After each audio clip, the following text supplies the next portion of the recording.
This is 1:30. Are folks ready to get started? Oh, we're streaming live to Facebook, so whether we're ready or not, we have started. Hello, welcome everybody. Welcome to the final day of events for Indigenous Peoples Week of 2020 here at Humboldt State University. My name is Dr. Kaitlin Reed. I'm an assistant professor in the Native American Studies Department here at Humboldt State University, and I get the extreme pleasure to moderate this panel discussion today. It's really the best role because I get to hear a bunch of brilliant people speak and just ask questions that I want to ask.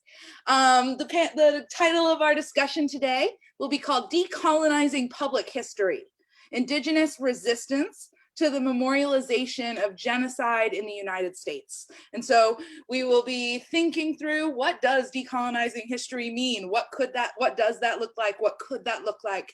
What are challenges to that vision? And then specifically, we'll have a fun conversation about statues that are coming down across the hemisphere this year. And so I'm going to first provide a very brief introduction to our speakers, and then I will end my segment with a land acknowledgement, and then we will have time to hear from each individual speaker. At the end of our session today, you will have the opportunity to ask questions. At the bottom of your Zoom screen, you will see that there is a Q&A button, and so if you have any questions during our session for our speakers, we will let all four speakers respond to your questions at the end rather than after each individual presentation. Marcus asks in the chat, will there be a recording for this?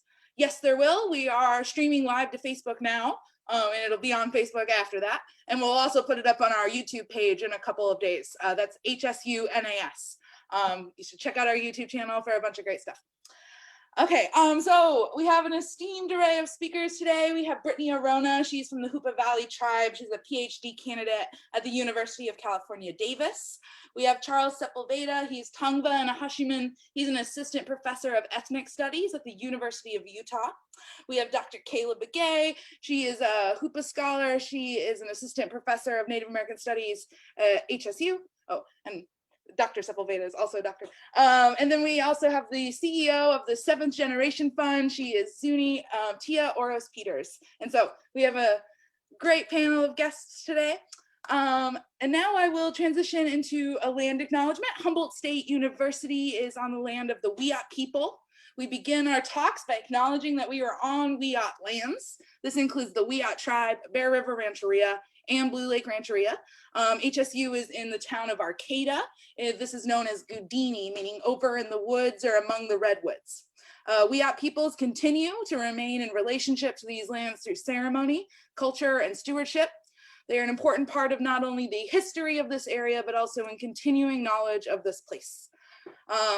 The thing we say about land acknowledgements is that they're only important if they compel you to do something. Right, they are a first step, not a final action. And so I imagine there are people joining us from all over the place today. And so if you don't know whose land you're on, please go and find out. Educate yourself about the people whose tribal lands you are on. Other ways you can show your support are by making donations to programs like the Native American Studies Department here at Humboldt State University, so we can continue to bring an array of amazing Indigenous scholars to educate you. And so there's a link in the chat if that's what this land acknowledgement compels you to do today. And so without further ado, our first speaker today on our Decolonizing Public History panel is Brittani Orona. So Brittani, take it away. Great, thank you, Kaitlin, and thank you for that really awesome introduction. So as Kaitlin mentioned, I am a PhD candidate in Native American Studies at University of California, Davis, and I'm doing a designated emphasis in human rights. I also have a master's degree in public history from Sacramento State and have worked in different spaces related to public history. And so as I've been going throughout my graduate program, I've been thinking about the methods of public history and how it interacts with Indigenous studies and Indigenous methods, which I think are different from public history methodology that we're taught in schools as we're training to become public historians.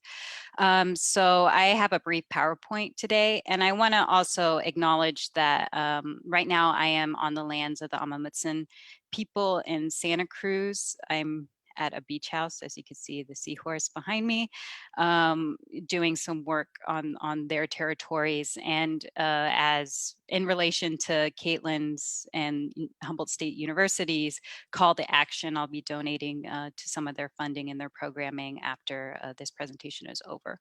So it is really important doing a land acknowledgement to also put that land acknowledgement into practice and to help those that those territories that you are in.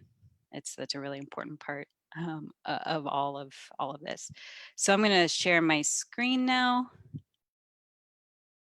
And can you all see that? Just Yeah, we can see it, Brittany. awesome, thank you. Sorry, it's the Zoom life, you know, you can't really tell if what's happening via technology. So I don't really have a title for this talk. Katrisley Baldy, who's the Native American Studies chair, comes up with amazing titles for talks. I do not have that kind of great ability, but I was thinking about the ways the term decolonizing public history. I think public history is fundamentally like built within like settler colonial ideas about history. So I'm not sure if I agree that it can be fully decolonized, but I think indigenous methodologies towards public history practice really help in those discussions and those ways of being. So maybe that should have been the title of the talk, but I'm sure that I will give this talk again at some point.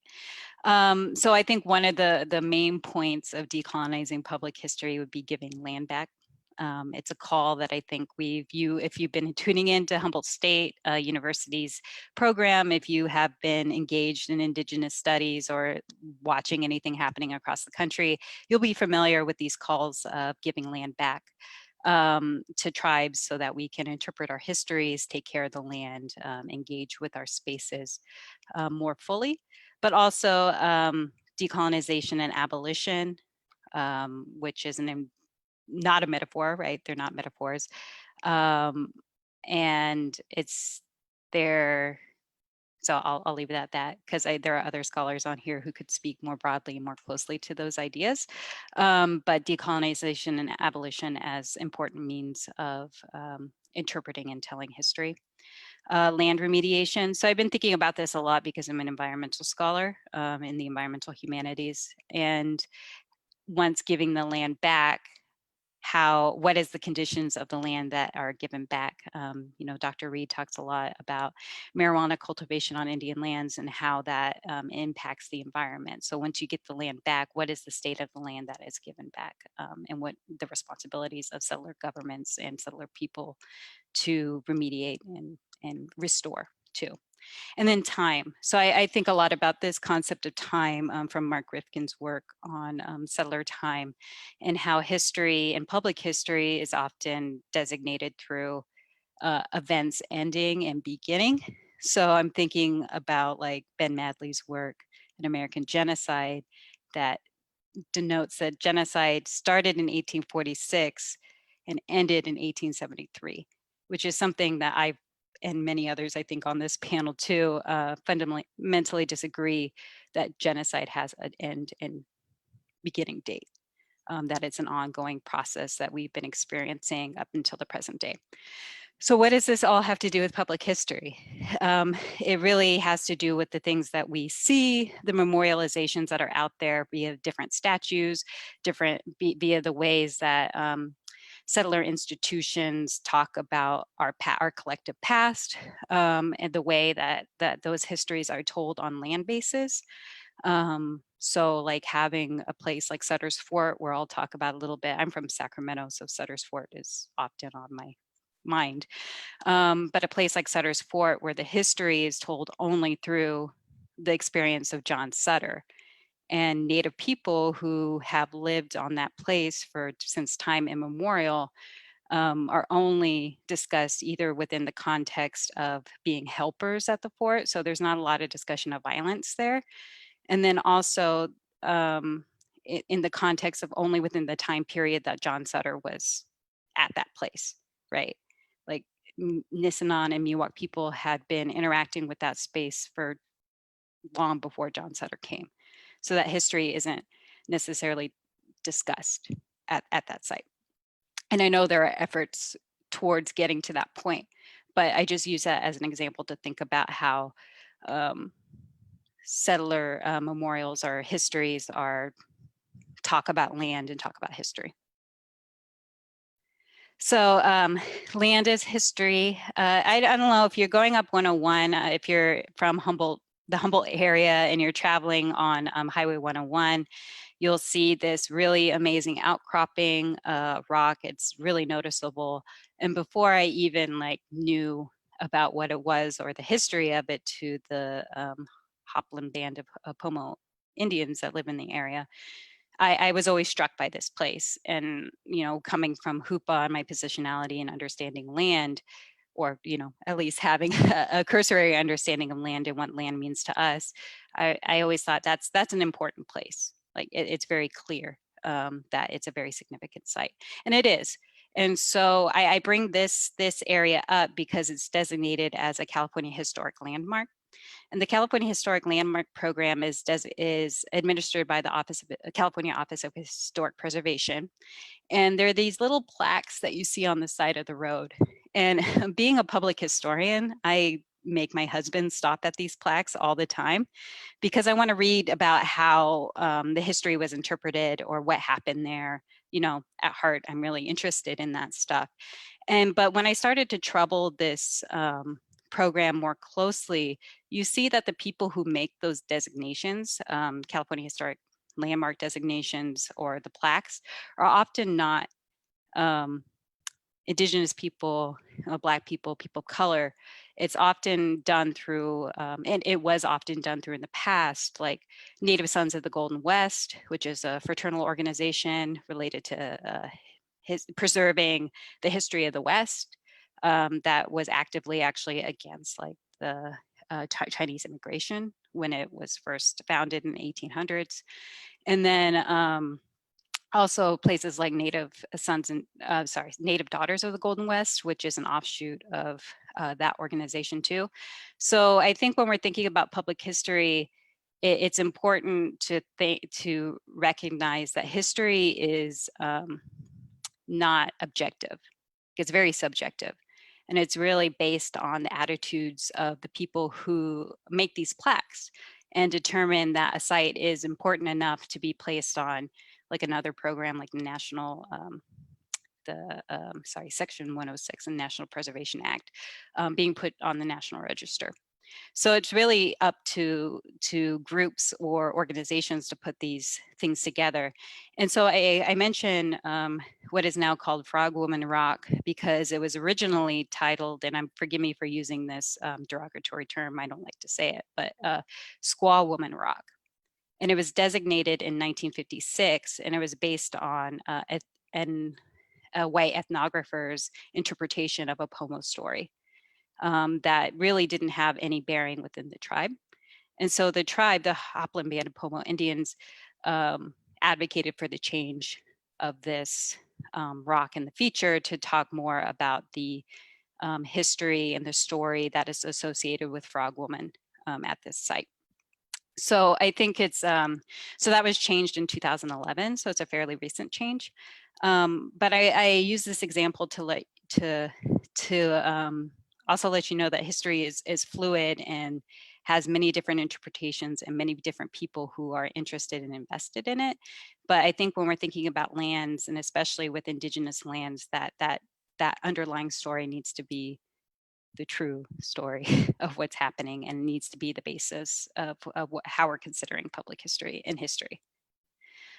So art and ephemera as history. So my dissertation research looks at visual sovereignty and the history of activism on the Klamath River Basin based on the Klamath River Dam removals, and looking at artists and people who are engaged in visual sovereignty work, whether that be poetry, theater, art making, ephemera making that you see here, and how they interpret history and how those can be used as a historic document.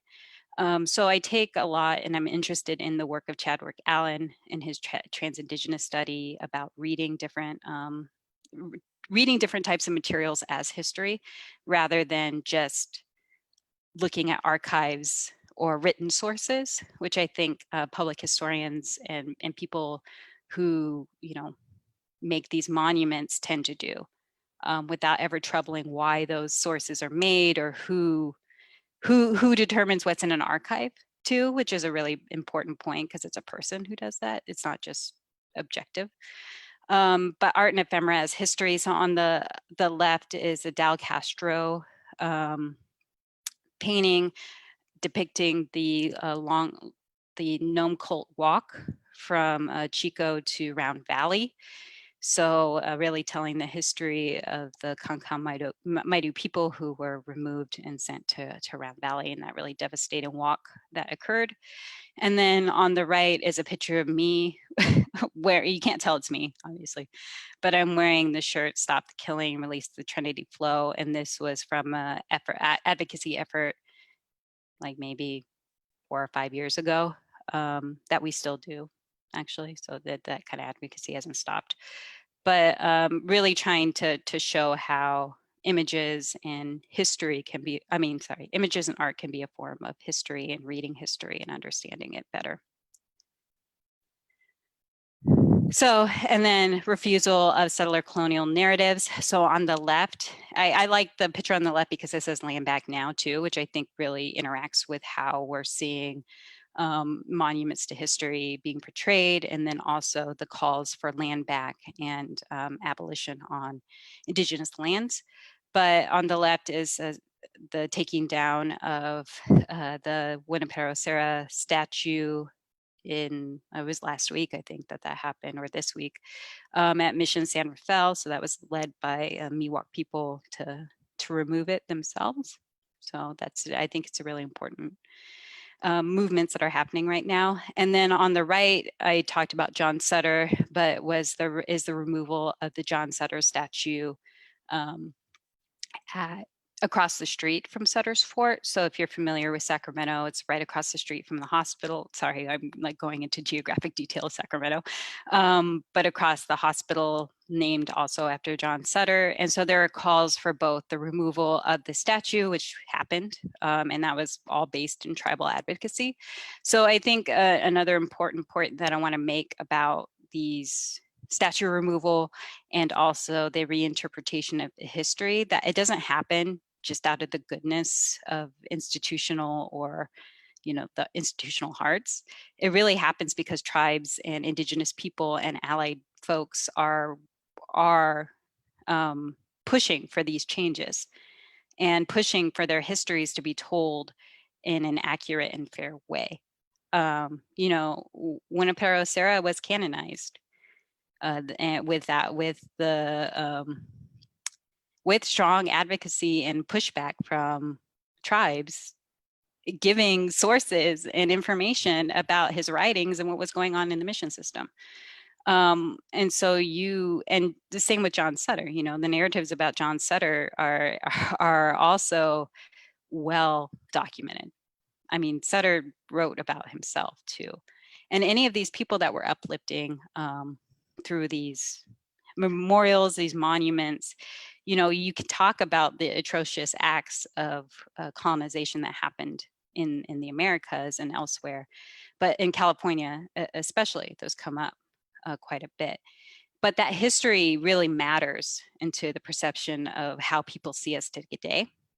You know, a lot of these narratives about conquering a savage people and uplifting the American or, you know, settler ideals of what conquest looks like without ever like troubling or discussing the ongoing genocide that we still face from land dispossession or inaccuracies in our own history and mindset.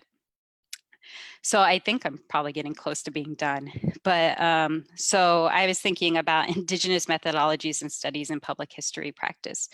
So as a public historian who is trained in that field, you know, we look a lot at oral histories, archives, you know, not so much landed sources, which I think is interesting, but oral history, archives, you know, buildings, the built environment. So it's interesting that we talk a lot about the built environment, but not necessarily the land that environment is built on.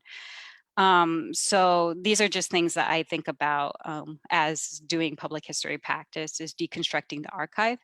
So how did archivists select certain materials, and also how are those materials discussing or assuming things about Indigenous people? So you could look at ethnographies, the writings of, in California, Alfred Kroeber, who's very famous, and getting a lot of things wrong. But also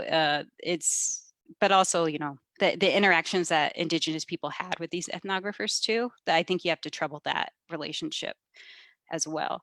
Temporal time, settler time, and conceptions of time. I think our conceptions as Indigenous people of time is different. I've used the example of ongoing genocide, but also land dispossession, and the idea is that this land is still ours. Like, just because somebody told us that it's not ours doesn't mean that it is, if that makes sense. But really how certain things and violences begin and end in a set way, which I don't think interacts properly with Indigenous mindset about that kind of stuff. Language as decolonizing, methodology, place naming. I know Dr. Begay is going to talk more about this, so I won't go too much in it, but it's a really important framework to think about how indigenous linguistics over land are very important in thinking about how we conceptualize our place through our language. And then I used Linda T. Smith's 25 Indigenous projects. I think many Indigenous scholars use that too. It's pretty foundational in our work in thinking about how we're researching and interpreting our own histories. And so I won't go too much into that, other than to say you should buy that book because it's really foundational and important. And if you're a working public historian, I think that, or public historian, or somebody who's interpreter or is working in these institutions and spaces, you should be engaging with these different methodologies and studies. So I will end it there because I think that's the end of the presentation. But thank you. Thank you very much. Perfect. Yeah, you were right on time. I really love what you said at the top of the hour, that like, we don't like, can public history be decolonized, right? I think that's a great kind of critique to make at the outset of this panel. Charles, you are next in our order here. If you'd like to screen share, there's a button at the bottom of your screen. Great. Thank you, Kaitlin and Brittany, for your presentation.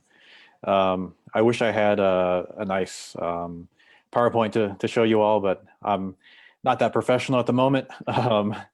So I will just begin by introducing myself. Miha Netwanyane Charles Sepulveda, Tahat Neha no Ma, Tongvane no Mha, Koi None Ahashimen Ha, Yait Neha Anang Ere Ekwa Won. Hello, everyone. My name is Charles Sepulveda, and I'm from two tribes in Southern California, the Tongva and Ahashimen from Los Angeles and Orange counties. I want to begin by thanking the organizers of this event and for inviting me to participate. The schedule of events that you all put together sounds amazing, and I wish I had been able to get on the calls with you all and see the rest of the presentations. I'm coming to you from Salt Lake City today and University of Utah, where I'm an assistant professor. We are on the traditional territories of the Shoshone, Paiute, Goshute, and Ute tribes. So I've been using the Tongva language, or a mixture of Tongva and Ahashimen, to introduce myself for about a decade now. I'm a language learner, which really means I don't know our languages at all, just a few words and phrases.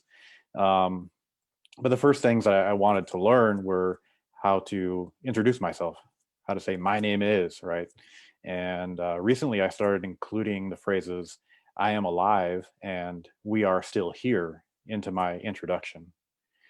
For me, these are important and radical statements, as both the Tongva and Ahashimen are not federally recognized, and we do not have reservation lands or lands at all. We're basically homeless on our own territories. And so saying we are still here is an important acknowledgement.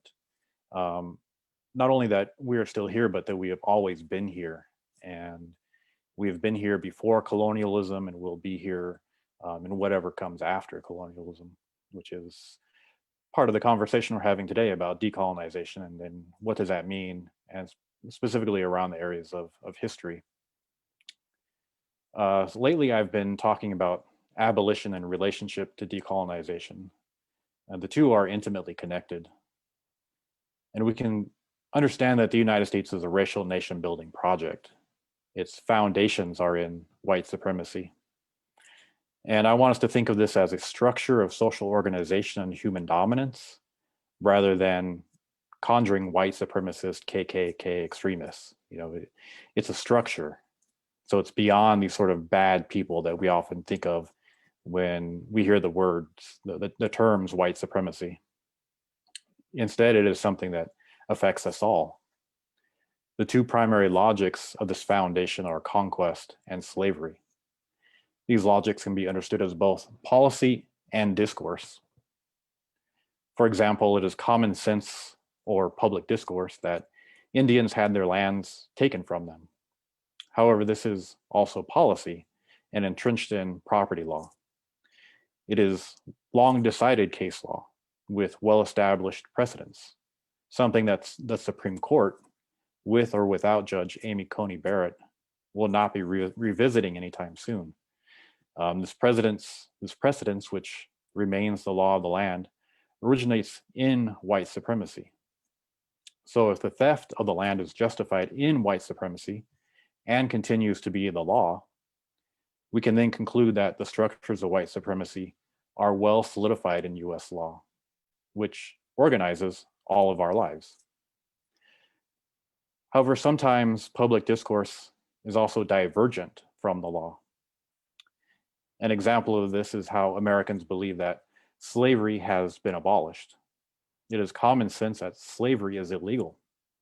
But if we turn to the Constitution, the highest law of the land, as it is sometimes referred, slavery through the 13th Amendment is still legal. It's legal as an outcome of the criminal justice system. Section 1 of the amendment reads as follows: neither slavery nor involuntary servitude, except as a punishment for a crime whereof the party shall have been duly convicted, shall exist within the United States or any place subject to their jurisdiction. The 13th Amendment only reforms slavery as an outcome of criminal punishment, rather than abolish it. Yet most of us didn't learn that when we studied US history. If slavery was only reformed, we can also conclude that white supremacy continues unabated through the criminal justice system. Neither of these examples, land theft or enslavement, require radical extremists for white supremacy to continue. In California, there are much more mixed understandings of colonization within public discourse. Most commonly, people seem to think of the California missions as beautiful buildings and places of historical interest. At Mission San Juan Capistrano, people often get married there. So if they thought of the missions as these places that had cruel brutality, they probably wouldn't be having their marriage take place on the lands of the mission. What happened there, according to public discourse, is that some bad things may have happened, but that was in the past. It was also inevitable. And overall, it helped create what is now California. So kind of these benevolent ways of thinking about the mission. The main reason that I know this is because I have asked hundreds of students questions about the missions. When students take courses with me, I end up always talking about California Indians and the missions. I'd probably do the same no matter what I taught, whether it's ethnic studies, Native American studies, or classes such as biology. I'd talk about disease and the way it was institutionalized at the missions. If I taught geology, I'd discuss earthquakes and the construction of the missions, and then discuss the earthquake of 1812 that destroyed the Great Stone Church at Mission San Juan Capistrano that ended up killing at least 40 Ahashiman. Talking about the missions has become my job as a professor, but I was talking about them long before I started my PhD. I don't think public discourse about the missions understands them to be slave institutions or sites of mass death and genocide. That's not really what people are taught. The main time that people even talk about the missions is in the 4th grade if they go to elementary school in California. So I blame the lack of knowledge on California Indian histories, both on the educational system, as well as historians, and finally, with the California boosters, who in the late 19th and early 20th centuries relied on the missions as a brand for California tourism. So they kind of resurrected the missions and made it central to the story of California. Many of the missions are basically reproductions. By the late 1800s, many of them laid in ruins. They'd had their timber stripped of them, and a lot of the material that went into building them had crumbled or had been stolen from them. Organizations such as the Landmarks Club raised money to save the missions and thereby to increase tourism to the state.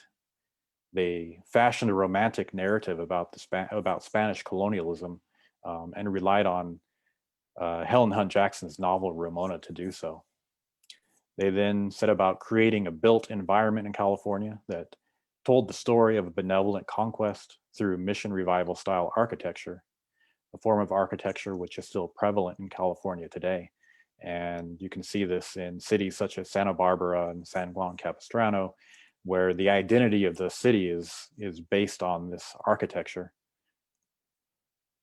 The mission mythology, which in my scholarship I call the Spanish imaginary, is representative of California, or California represents this mythology.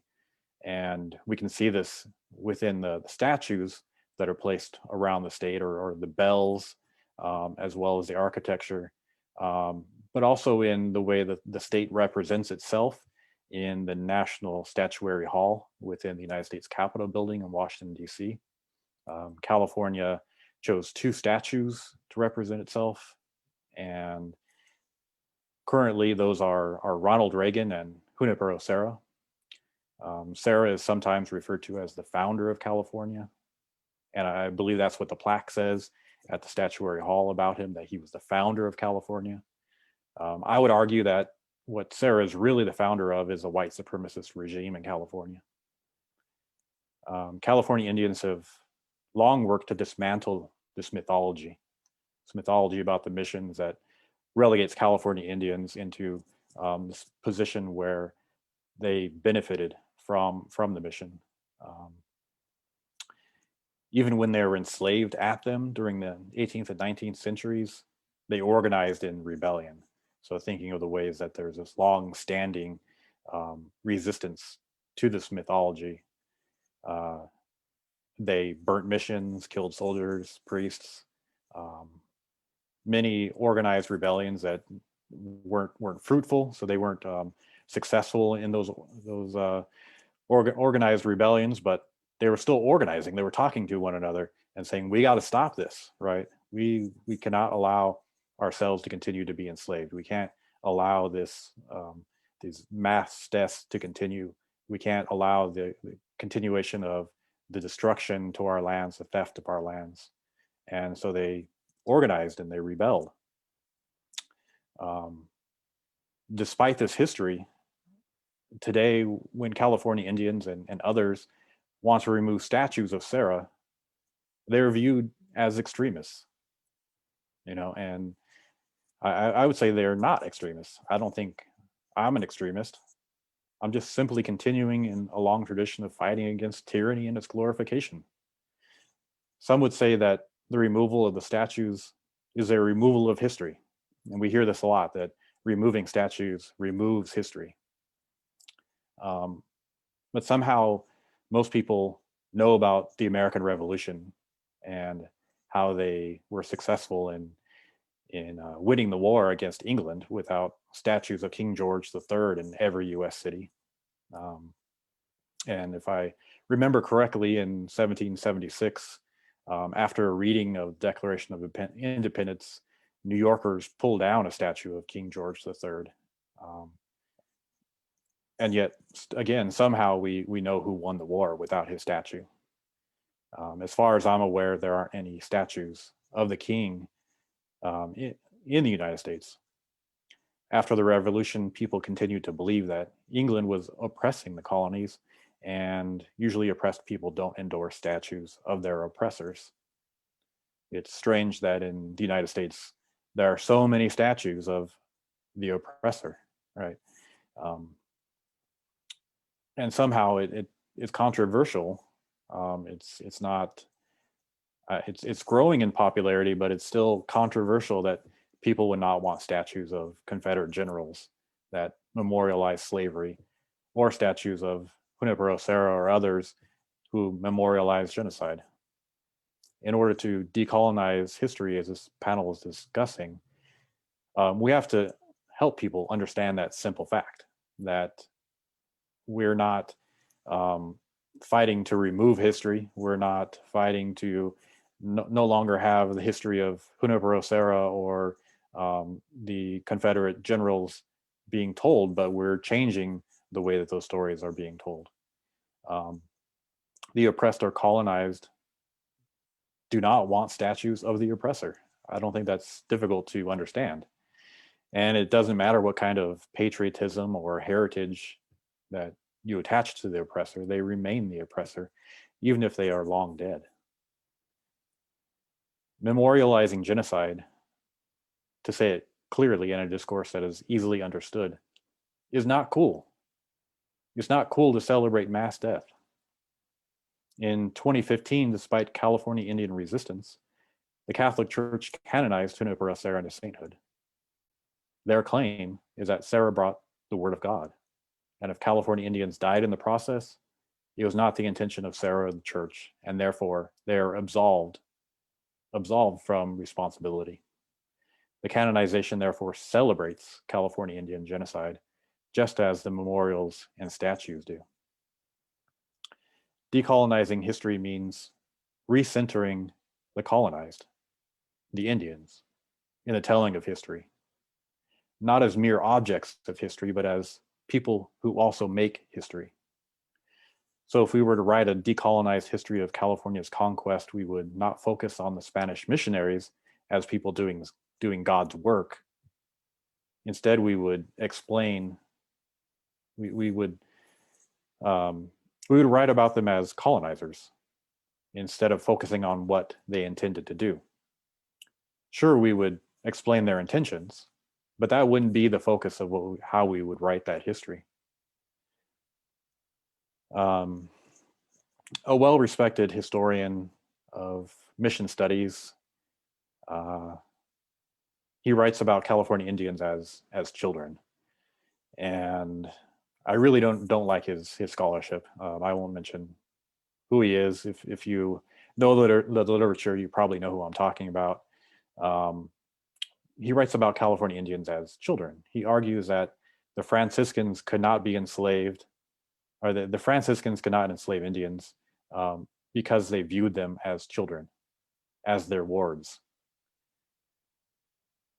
Yes, the Franciscans ideologically understood Indians as children. However, that doesn't mean that adult Indians did not experience living under the terror of slavery. Just because the oppressor views you one way doesn't mean that is your experience. So this historian, we're writing about the history of slavery, he might say that Black people, according to the enslaver, were better off enslaved. And then he would publish it as if that were the truth, as a justification for enslavement. And if there are scholars that are continuing that rhetoric, I would hope that there would be consequences for publishing something like that. But historians, when it comes to California Indians, can continue to write such nonsense. It makes me want to curse to think about how scholarship like that continues, that they can write about California Indians as children and justify the terrorism of the mission by writing about the intentions of Hoopa and the other fathers and priests, as well as the Spanish military. I've even seen the same historian and other historians publicly tell California Indians not to use the G word. The first time I I saw this happening. It's like, G word. What does that mean? G word. And what he meant was genocide. So he's telling California Indians not to use the term genocide because he doesn't agree that there was a genocide. I completely, just disagree with the way that many historians have written about the missions as not being genocidal. So with that baseline, we have a long way to go to decolonizing history when we have prominent scholars still being able to make those statements with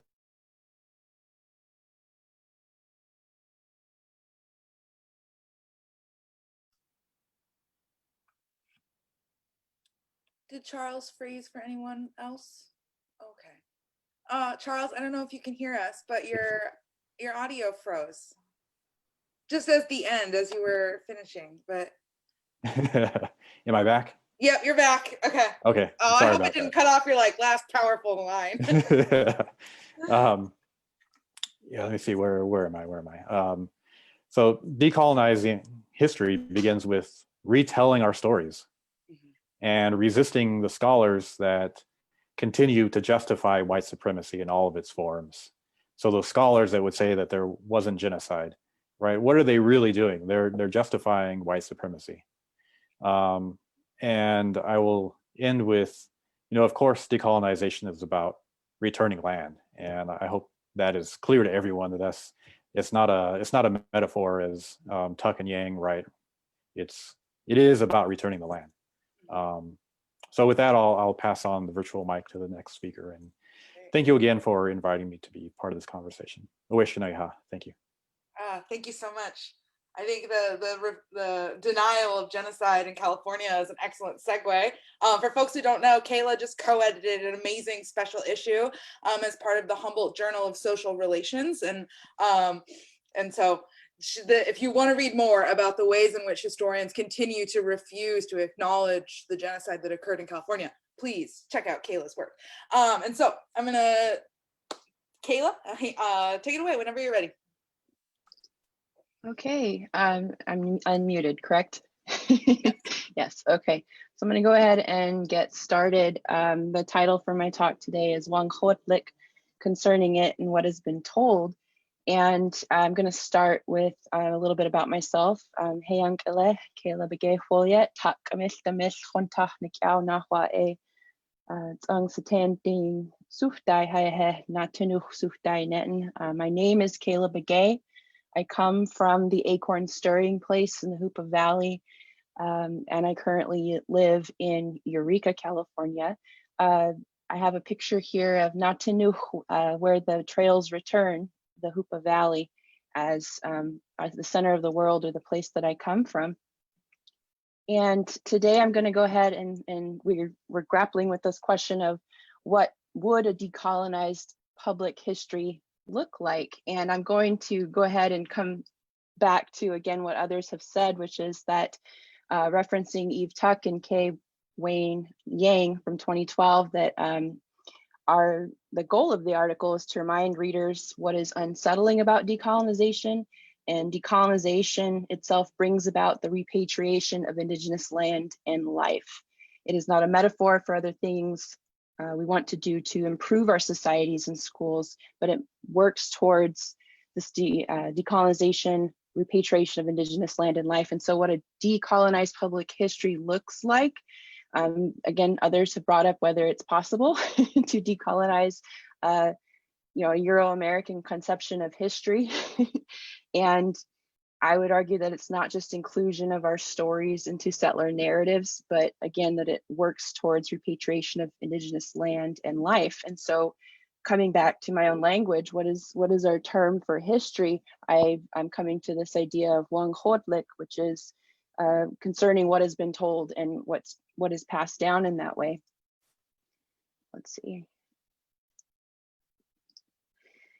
Before we get into more about that, I just want to make explicit what folks are talking about today in that the United States is a settler colonial society. This is a distinct type of colonialism that functions through the replacement of Indigenous populations with a settler society that over time develops a distinct identity and sovereignty. And settler colonial states include Canada, the United States, Australia, and South Africa. The key features are that settlers come to stay and are not just extracting resources back to a motherland, but they exert sovereignty over Indigenous lands. It's a structure, not just an event, and narratives are needed to justify that structure.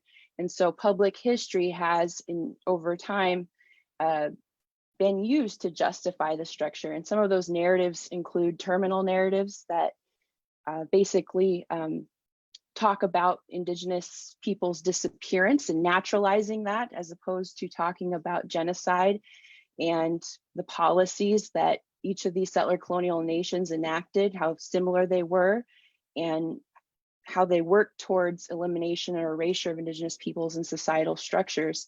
Other narratives include the fact that, when people speak up and public includes Indigenous narratives, there are people who deny that we experienced genocide, but also deny that in their description of what happened, that a coincident ecocide has been ongoing and the land itself is experiencing what I would say in Hoopa we talk about as Ninisan Twindaya Atu. We were warned about this. We were warned that the land would spoil, and to always work our way towards making sure that it's balanced. And so with the destruction of our worlds and societal structures, also with it, we're dealing with an ecocide. And then another narrative that I think settler colonialism uses and public history uses is that we're always making forward movement and progress. And so the idea, and you see this in a lot of speech making right now, right? As far as in previous election cycles, that history always moves towards an arc of moving forward and it's progress, and it's been used against us to say that Native people are against progress. We need to unsettle that and think about how these narratives justify the structures in which our lands have been taken from us, but also our lives in many ways through history and continue today, because this is a structure, not an event, right? So my background is in linguistics and in Native American studies and thinking about language. And Tuck and Yang list language in particular as an area in which localized practices of decolonization must happen and attend to. And so I'm thinking about this in terms of what a decolonized public history would look like. It again, whether or not public history is the right term, but Wanghootlik, which is told about our places, we have to start, I think, with Indigenous place names and reclaiming those place names. Indigenous relationships to land and other human beings are incorporated in our languages and in discussion of these place names. And again, I think place names is a place to start.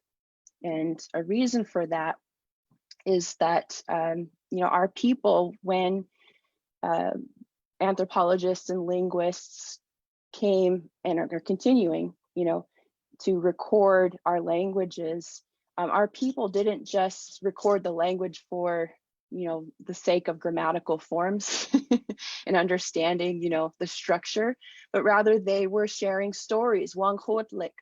And they did this during a time, for the most part, in the 1910s, 20s, 30s, and 40s, and ongoing if our languages continued with fluent speakers.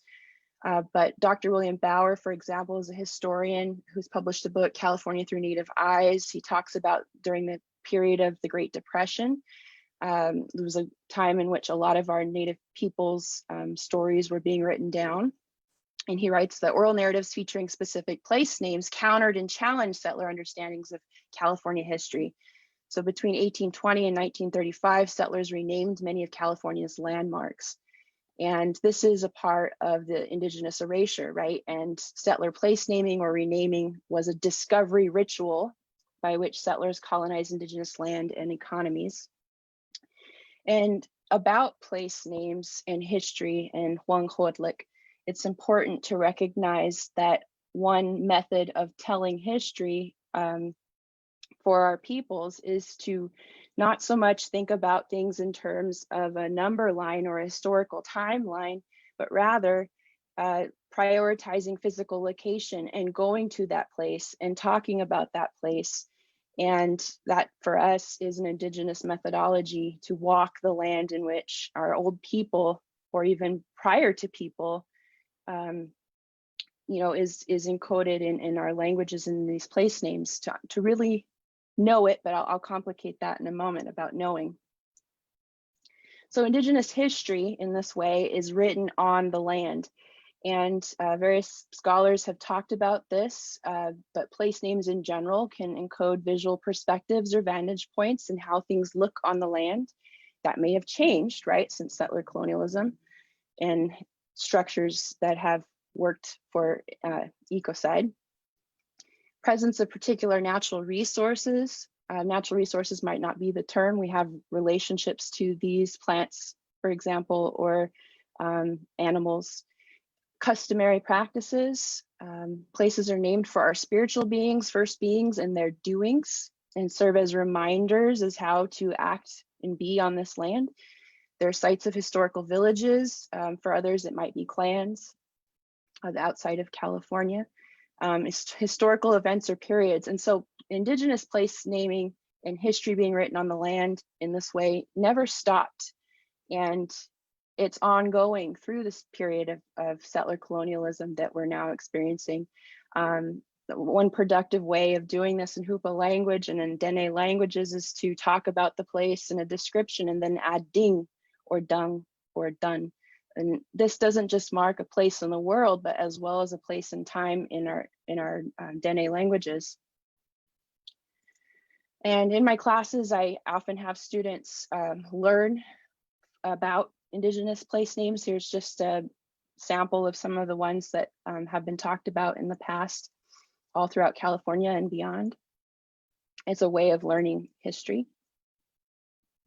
And my own work, I work with archival materials, and I see again discussion of important beings and places that may have been impacted by settler colonialism.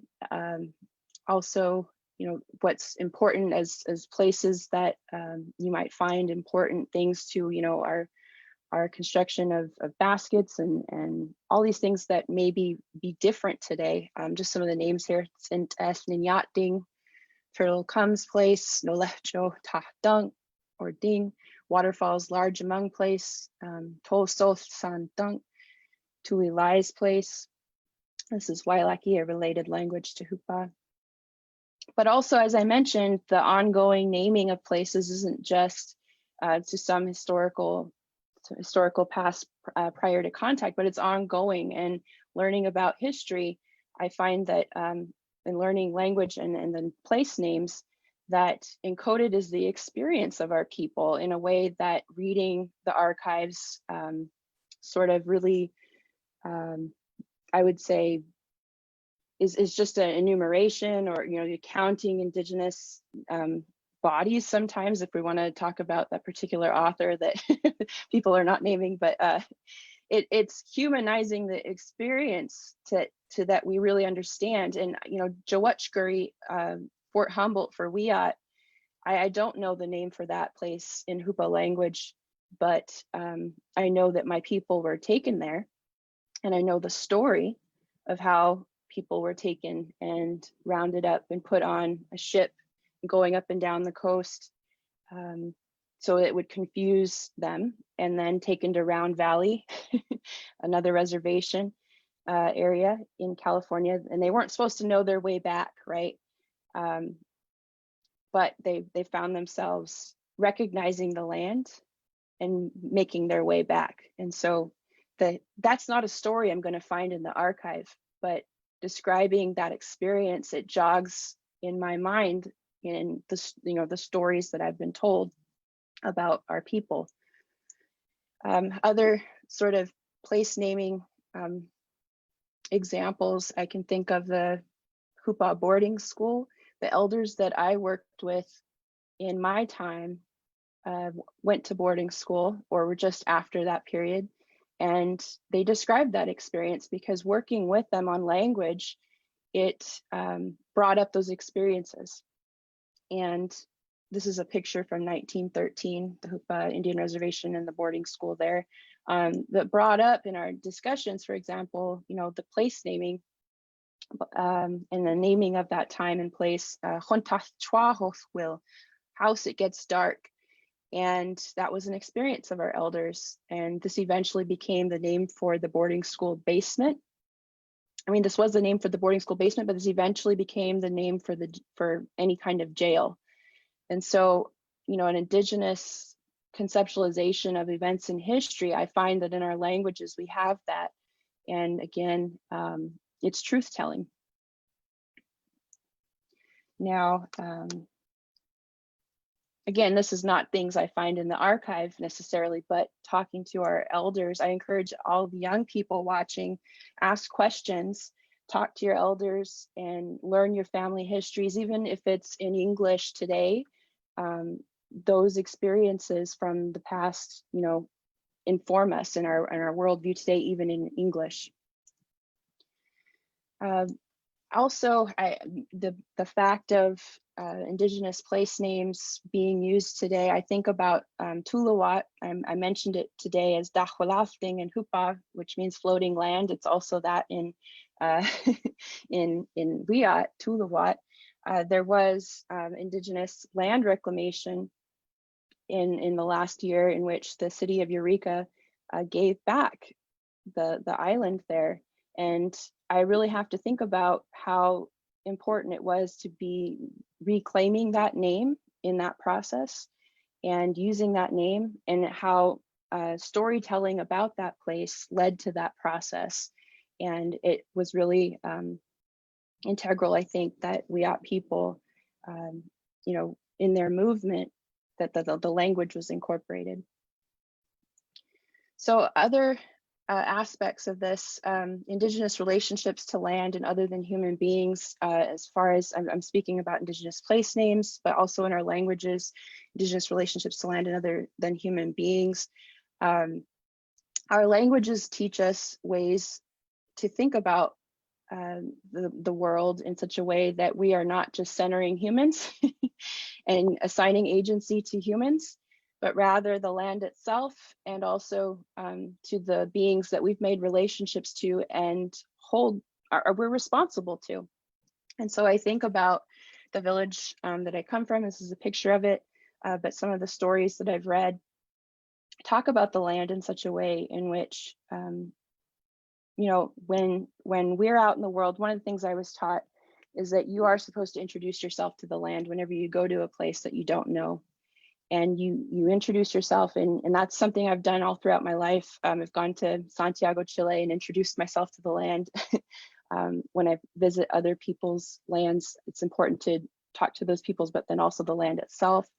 When we are lost on the land in Hoopa language, yes, you can describe, you know, going off of the trail, or, you know, you're not knowing where you are. But when I've seen in the stories, at least, is that there's also this idea of Ninasan dohwoltsit, the land doesn't know me. And, you know, that's teaching us that Indigenous relationships to land, you know, include thinking of the land in such a way in which it is a being.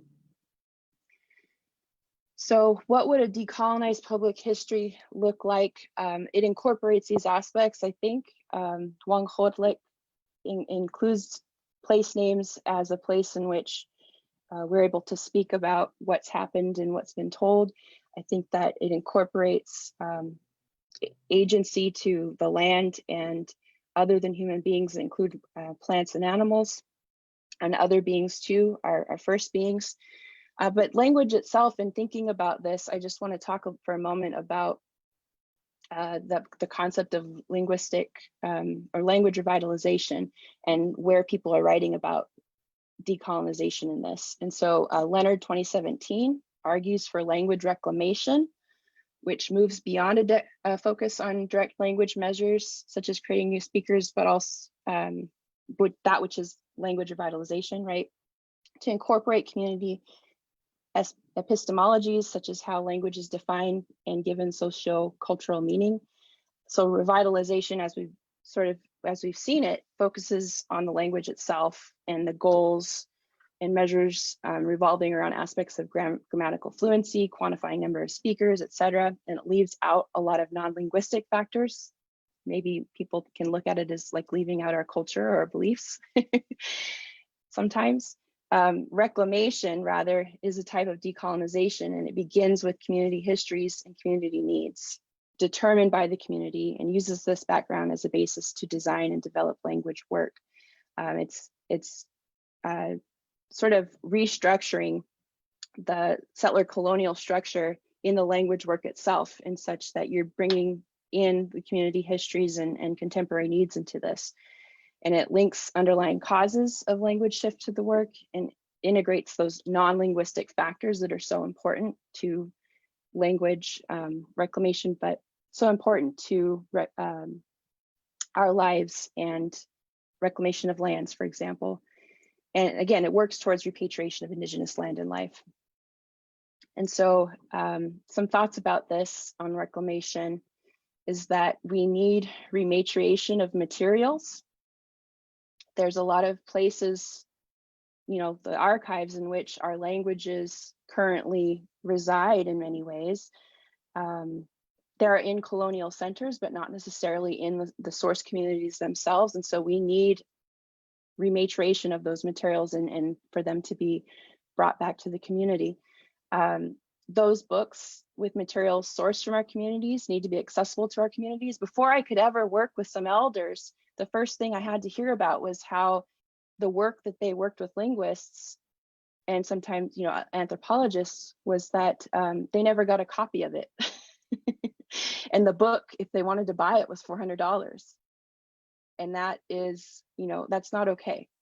And so for language reclamation to happen, those materials need to be rematriated and for our communities to have copies.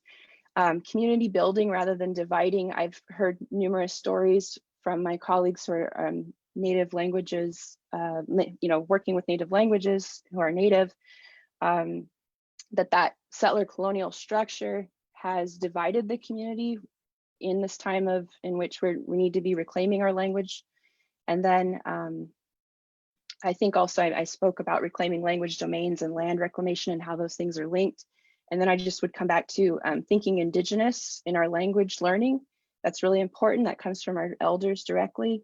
I think put differently also, we've heard many of our elders say, think Indian when you're speaking your language. And that's, again, sort of decolonizing the language learning process in many ways.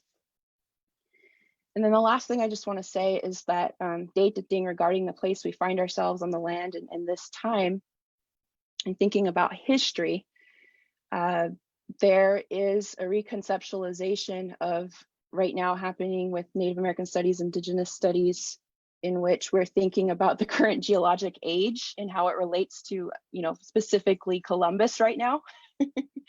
And in the current geological age, it's viewed as the period in which human activity has had the dominant influence on climate and the environment, and it's called the Anthropocene, right? Where we're coming out of the Holocene and going into the Anthropocene. And when did that start? And a lot of people want to say, well, it's the industrialization of the world, and that's when humans have had the most impact on the land. But Native scholars Zoe Todd and H. Davis in 2017 argue that the current start date, we should think about this, is actually the colonization of the Americas. And that would open up these conversations about what to do, right? We're experiencing climate change. We're experiencing a lot right now. And with that, we need to think about how our narratives feed into how this is ongoing, right? The fact that genocide and ecocide are ongoing, right? And these narratives that hold up settler colonial public history aren't helping us dealing with these problems. Kim Tallbear this month has talked about how violence enacted on Black and Indigenous peoples, enacted on populations abroad, are being brought home right now and exacted on populations here again. Just look around you, what's happening. We have, a lot going on, and tactics used to obtain Indigenous land will be used again to retain it. And so I would argue that we need our languages for paradigm shifts and for tools of survivance during this time and ongoing. And that, this language is one part of decolonizing basically the narratives about the situation we find ourselves in, the place we find ourselves in, the land that we find ourselves in right now, what's happening to it. And so, Dia, thank you. Thank you so much, Kayla. That was awesome. Okay, and we have one final speaker for our panel session today, and then we'll have about 5 to 10 minutes afterwards for questions from the audience. So if you have questions brewing up in here for our speakers, please throw them into the Q&A. I might have to kind of combine some so that we can get our panelists to respond to as many as possible. But without further ado, Tia, you're up next. Fishy, hello and thank you for inviting me to this conversation. And I really want to thank the other panelists. It's really great to be with you today. Charles and I were a bunch of years ago, so it's really nice to see you today. Thank you for this invitation to be part of this conversation about decolonizing history, about Indigenous people's power, resistance, our remembering, reclaiming, and re-indigenization. So I'm going to have a little adventure now and do a share screen. I've never done it. I think it's going to work. And so I'm going to walk through. These are not going to immediately match what I'm saying. This is just a backdrop, right? So don't imagine I'm saying what is exactly in parallel to these, but maybe they will resonate. To begin with, I recognize the spirits that are here, ancient and everlasting. I recognize their presence, how it shapes and informs us and guides our thinking, our ways of doing and being. I think the Wiyot people on whose territory I am sharing these words with you, and I think about their ancestors and how they put songs and stories on the wind for us to resonate, vibrate, and say again in this conversation. I thank the Wiyot people for allowing us onto their territories. So my name is Tia Oros Peters, and I am Shiwi, Hoshiwi. I'm a mother, I'm a grandmother, I'm an auntie, and I'm a sister. I'm a wife, traditionally married into the Pulikla, who are the people here of this traditional territory, just a little bit north of the Wiyot lands. And with those people who've become my own people over these last 30 years, I'm a woman of world renewal ceremony. I also serve as a CEO of 7th Generation Fund for Indigenous Peoples. 7th Generation Fund for Indigenous Peoples is a transnational organization. Core to what we do throughout the world, centers Indigenous peoples by nourishing community organizing, traditional grassroots movement building. All of our work is rooted in regenerating and supporting the inherent strength, power, and capacity of Indigenous peoples, our communities, our nations, and our futurity. Our practice and our purpose is re-indigenization, which is the active and dynamic process of recovering traditional relationships to lands, community, cultures, spirit for self-determination, for collective liberation, and to restore balance for our futurity, for our survivance, for the generations to come. Entering into this kind of conversation, I'm thinking about those very songs that I mentioned earlier, the ones the ancestors placed in the wind centuries ago to learn from, to sing, to carry forward over during this time of prophecy, of upheaval, into the spiral time of boundless energies and non-linear space. These gifted us a way to be empowered, to reflect, and to fortify our courage. The ancestors put those songs and those dreams and those memories there for us to hear long before the murderer rapists stepped foot on Wanahani, on Taino country. This week, 528 years ago, that person and that date is still burned into the ancestral memory of our peoples, every Indigenous person in this hemisphere. That has become one of the trauma features we transfer down in our DNA, like knowing the glint of steel blades in the hot sun, how it reflects the smell of blood and smoke, what it feels like to cry, and how the earth feels cold on the day that you're trying to run to the stronghold and can't get there. Because the rampage that was brought here to native lands and peoples, our children and our generations, has not yet subsided.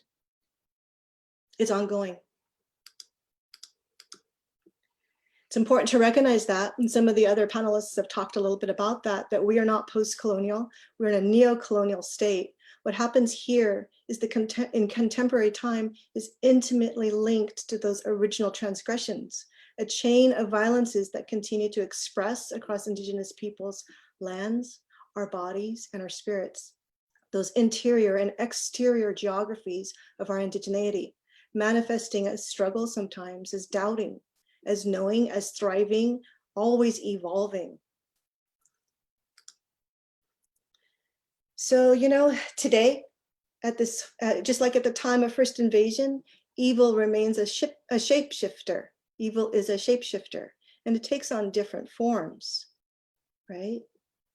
Changing from conquistador to Christian missionary, to corporation, to statue of a torturer in the center of the Arcata Plaza, or a lighthouse occupying a sacred site, or being moved over just a few feet, or a dam holding back the natural flow of a river. All of it is disjointing what was once a balanced universe.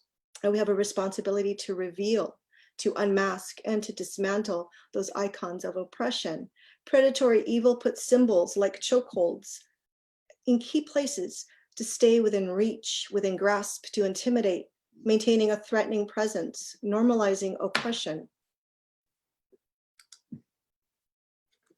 Invader displays, the images and iconography, the narrative of ongoing colonization remain deeply imprinted on people's thinking and inform our practices and actions, as well as occupy places in our minds and in our bodies, just like they occupy places in the world, as cultural signposts of the myth of invader, colonizer, settler, exceptionalism, as if that oppression were a permanent state of being, but it's not.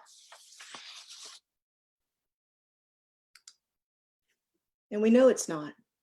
Because while this evil has been a shapeshifter, so too have been the diversity of tactics that Indigenous peoples and collaborators, those in solidarity, in thought and in action, have used to dismantle colonizer propaganda, clearing spaces, taking our lives, taking our lands, taking our futures back.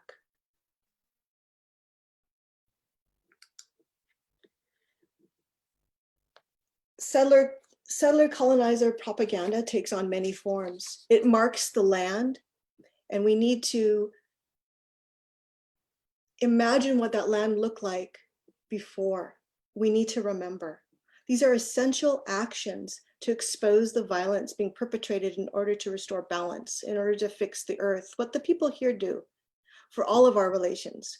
Everything benefits when every living thing benefits when violence is removed, when it's eliminated, and peace is restored, when justice is reclaimed. However, we must be really clear that simply removing an object from anywhere does not in and of itself decolonize a space. As Kayla was saying, renaming a place can help reclaim the space. That needs to be twined together with removal of statues and objects and other things, and the reclaiming of that place through language, through action, and through the memory of the peoples of what that place originally was. It takes multiple forms in order to do this. Diversity of tactics, as I was saying, and operates on multiple dimensions: the spiritual, the physical, the emotional.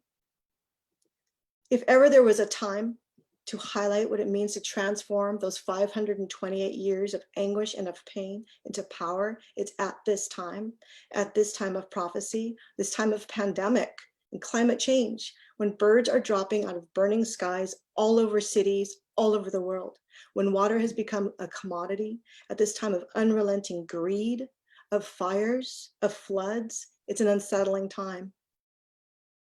And reclaiming our lands and reclaiming our territories, our identities, and our future generations has been taking place since the invaders arrived, dazed and confused, to our territories. In its many forms, we have been burning down forts and boarding schools. We have been taking out wagon trains. We've been tearing down missions and clearing hilltops of crosses wrongfully erected on our sacred places of prayer and vision making for decades, for centuries. That reclaiming is part of this unsettling time too. That is also part of this time of prophecy in its own form. It's the undoing of colonial power. It's our collective triumph over the war against our memories. It's about the right to our own dream and living into that. Let's live into that remembering by creating and building solutions outside of and beyond invader colonizer institutions, of imposed power, of captivity frameworks, of understanding, of living and of being. And to do so mindful that these words, decolonization, liberation, re-indigenization, land back, these are not metaphors. Our indigeneity remains, and we know that its thriving is tied to the land and in our languages. It's those love songs those ancestors gave us centuries and centuries ago. Even before the invaders landed, they put those there so we could remember and hear them resonate. They're in the redwood trees of this region that have stood for millennia in life-affirming testament, thousands and thousands of years, long before the first white invader ever came here. They watched while the genocide unfolded, and they watched as the blood filled the rivers. They also saw when the people came together, and they heard when world renewal ceremonies began to happen again, and they returned. Our resilience lives in red mesas, and it's tied to the land. It's tied to our languages. It's tied to the water. It's in desert rock formations and coastlines carved by the ocean. If we listen, ancient stories were there, put there, and they echo on vast prairies. And if we open our eyes, canoes are traveling across lakes, and down that river you can see. There are cornfields, and children are singing, not crying. There are no longer missing and murdered Indigenous women. We can hear the future, and it tells us what our next steps are in our dreams and in our memories of our identity, what our purpose is and what our pathways forward are. We make the world by how we walk on it. She makes us through our footsteps. Thank you. Be a good ancestor. Wow, that was so beautiful and such an amazing way to end these series of presentations.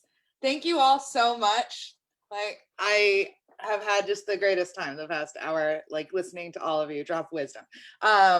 We have a couple questions in the chat that I want to spend time talking about. The first one I'm gonna ask is about decolonization. This is a question coming from Beth Weigel.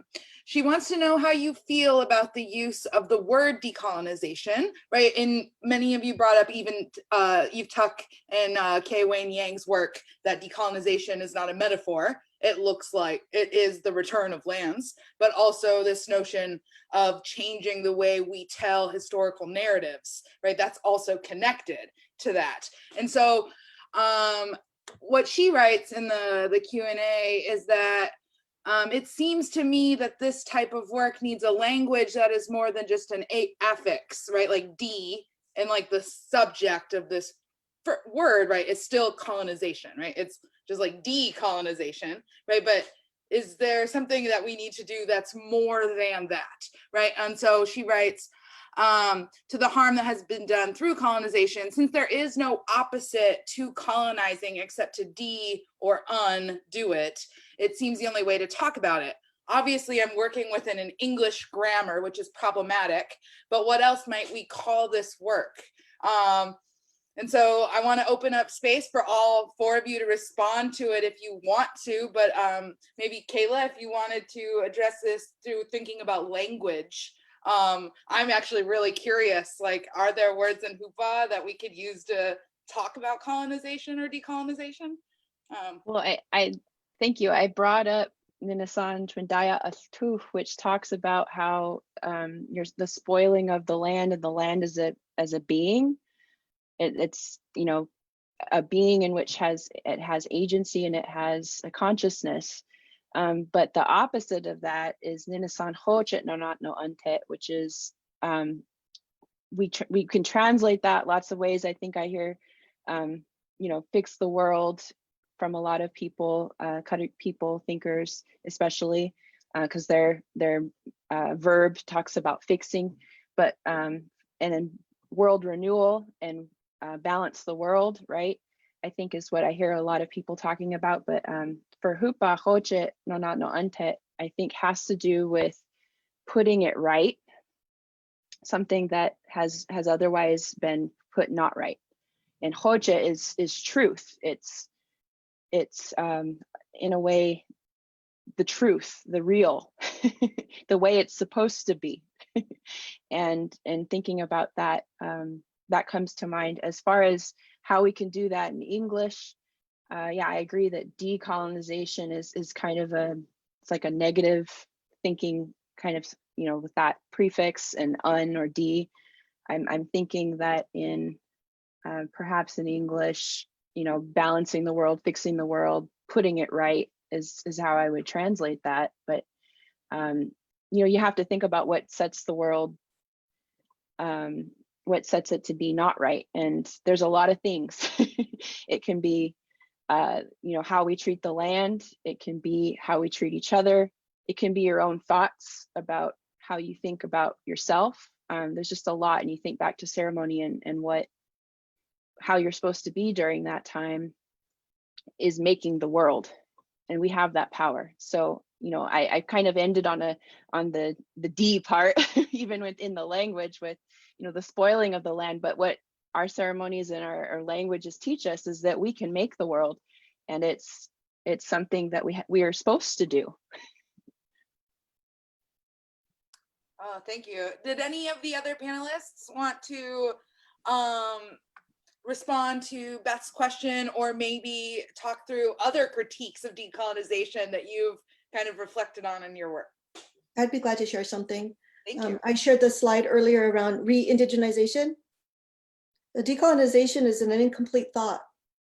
We do need to decolonize, right? It's part of a larger process. It's an ongoing process. If decolonization includes land back, right? It includes a whole variety of things that remove and reestablish, the centering of Indigenous peoples, our lives, our cultures, our ways of being. This is our land. But that's incomplete in and of itself. It's not just about the removal, going back to the D. So a lot of people in the movement use re-indigenization. It's the reinvigoration. Again, it's English, but in order to express that, right? It's all of the re's. It's reciprocity, it's respect, it's relationship, it's remembering, it's re-indigenization. And it also speaks that it has been here. But the invigoration of it, the reinvigoration of it, the rebuilding of it, the restoration of it, the recovery of it, right? It's all connected. So I would share with the listener, re-indigenization is a step afterwards, right? As part of it, but not linear, right? Linear time is a colonial construct, so people need to stop not getting in the line. It's part of a larger web of activities and ways of being.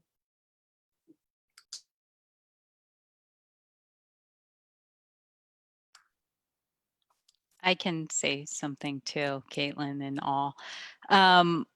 I don't necessarily have, I think that Kayla and Tia bring up really great points and really important points towards thinking about what a different term, I think, for the work that we're all touching on and we talked about. But I don't think I necessarily have an issue with the term decolonization. I would agree with Kayla and Tia on their points, though. I have an issue when like institutions use it, and I won't name the institution, I guess, but I was at a conference and they were like decolonizing this museum. And then the whole thing was about like diversity and inclusion efforts, and then like hiring one tribal person from the area to be in charge of all the collections. so I don't think that's decolonization, and it's often used by institutions as a way of, look at us, we're decolonizing. It's like, well, what power are you giving up? Are you giving back all the collections? Are you giving back the land that you're on? Are you actively working towards, indigenous freedoms and land reclamation efforts, or, like all the efforts that we all talked about here? So that's my issue with that term. And I just don't want like public historians going out and like just putting plaques up and saying, okay, we decolonized, because that's not the point. I'm picking on public historians because that's the name of the title, and historians, but I think it's for everybody who engages in this kind of field and lives in the world too right now. Charles, did you want to? Yeah. I love what all of you have said, and I just quickly add that I was on a talk recently with Ruthie Gilmore, who's a critical geographer and abolitionist, and she said something that was really profound to me, that we are in rehearsal for life.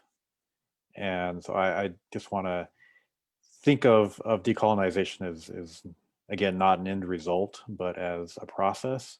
And so if the lives that we're living are structured through white supremacy, then the process of moving beyond that is to rehearse for what's beyond. So it's singing our songs and telling our stories, and actively engaged in our culture and ways of life, and reconnecting to our lands and our relationships to those lands. So rehearsing for what's beyond, for our life beyond.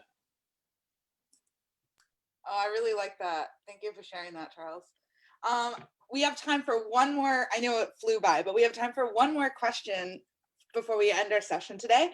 And I want to ask you guys a question about like curriculum and like history education, right? And so like I teach Introduction to Native American Studies, and I have to spend the first month of my class every semester kind of unlearning all of the historical fiction they are taught in K through 12.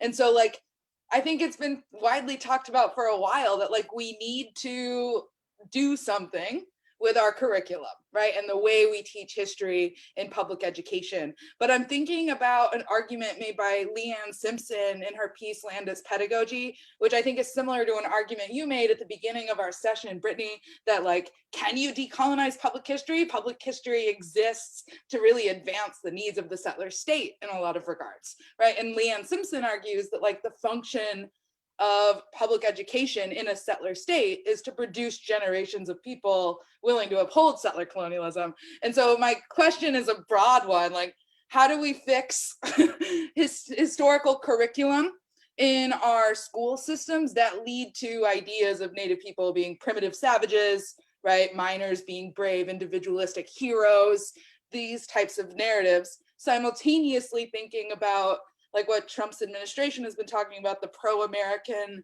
curriculum task force, and kind of really going after to kind of push it the other way, right? Like refusing to allow any negative perceptions of American curricula. And so like, what are your thoughts on where we are at with curriculum? Like, how do we fight that fight? And then I also wanted to ask a follow-up question. Can you please share some of the Indigenous historians or other Indigenous scholars that you love and you think our readers should go read after this talk? Whoever wants to, I know that was a big question, so I'll let you guys breathe and process it for a second. Whoever would like to take it away whenever you're ready.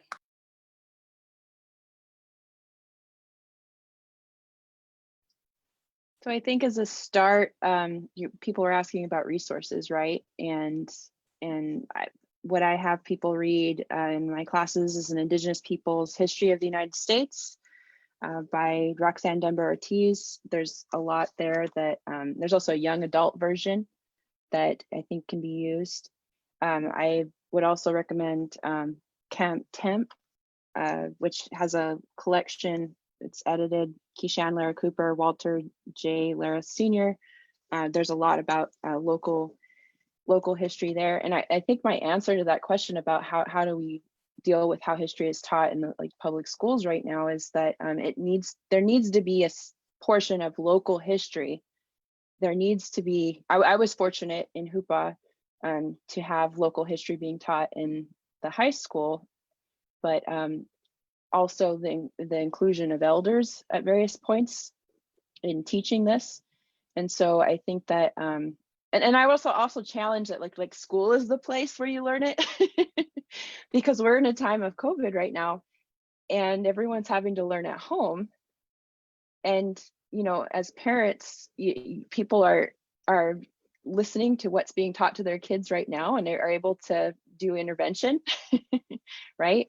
And I would also say that the land is a good place to go out and learn, like the land itself, right? And with your family, and I think that, you know, I'm wondering at what point we go back to school and the physical location of school, what that will look like. It's going to be, you know, maybe smaller pods, something like that. But I think that taking advantage of what time we have now with the children, with elders, with language, all of it. I see people making language nests right now all over the place, and teaching truth and history during the times that the kids are not on Zoom.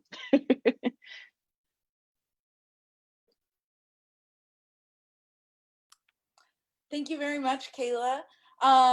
We have reached the end of our hour, but I'm happy to stick around to hear what you guys have to say if you would like to respond to this question. But I know you're all very busy people, so we all have to get out and do the next Zoom call. But I could say something, Kaitlin, if you don't mind. I think everything that Kayla said is right. Nail on the head. That's the saying, right? And I find that in this panel, I've been saying that a lot too. It's like what everybody's saying is excellent and perfect and really important. I think also thinking beyond curriculum, and I've been thinking about this a lot in my own life, and learning, and, you know, trying to learn language. It's very hard, or trying to understand the traditions and place that I come from, which is Hoopa. So I'm Hoopa too with Kayla. Is that I think that we have to have this attitude of being lifelong learners and always troubling our assumptions about things, or how we interact with space, or the places that we're from. And so when you're interacting with kids, that's an important part of that. Like if you have children, you're learning along with them. And I mean, I hope there's been a lot of calls for reading in recent months, reading anti-racist literature, you know, anti-racist literature is like learning, and then also putting that into action and practice. And I think that's a part of curriculum that we don't necessarily talk about. It's like, well, you go from K to 12 and that you're done learning at that point. And even when you go to college, it's like, okay, I'm done with college, so I'm done learning. And I don't think that's a narrative, I think, here in the world that we live in now, that's really damaging. And that we should all be pushing against that learning only comes from books. It's from land, it's from discussing and talking with our elders and the people around us. I learn things all the time. Here I learned a lot, and, you know, taking that back and thinking of how I'm going to actually put that into practice, and actually putting it into practice is really important. And then I think in terms of people to read, everybody on this panel, like I would read everything that everybody has written on this panel. And I've been doing that in preparation. And then watching the great panel that Charles was on, which is amazing, and really important. And you know, that's there's so many Native scholars out there that you can almost not read a non-Native scholar talking about our histories. So I would also advise people to be looking for Indigenous people writing about our own histories.